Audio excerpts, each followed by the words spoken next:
when we talk about traumas, one of the things that we have a tendency to do is start just in the personal, right? We start in the personal realm. What happened to me? And the reason why I'm acting like this is because this thing happened to me. We start in the personal, and the personal is important.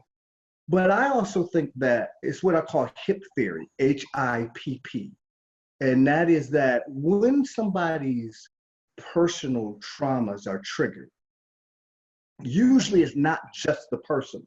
It is why people who have certain types of personal traumas, you can have one person who has the same personal trauma as you, but you get so overwhelmed by it that it incapacitates you.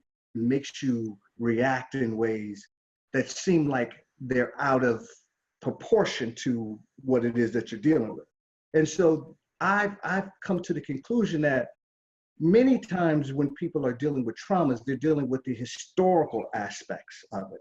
There's some research that's coming out now that's starting to say that traumas actually can be transmitted up to 14 generations epigenetically, right, in the body.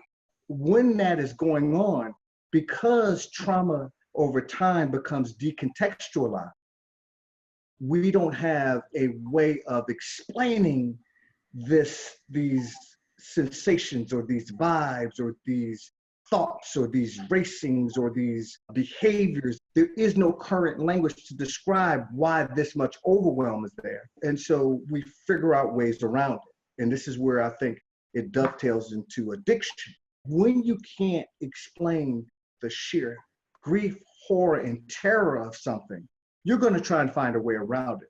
Or you internalize it and think that something is defective in you.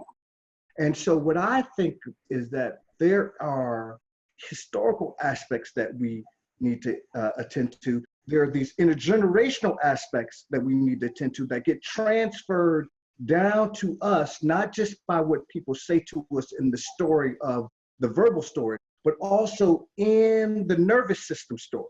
How does my mother's nervous system react to something? And then how is that showing up in my mother's nervous system decontextualized? And then how do I learn that as personality or culture, right?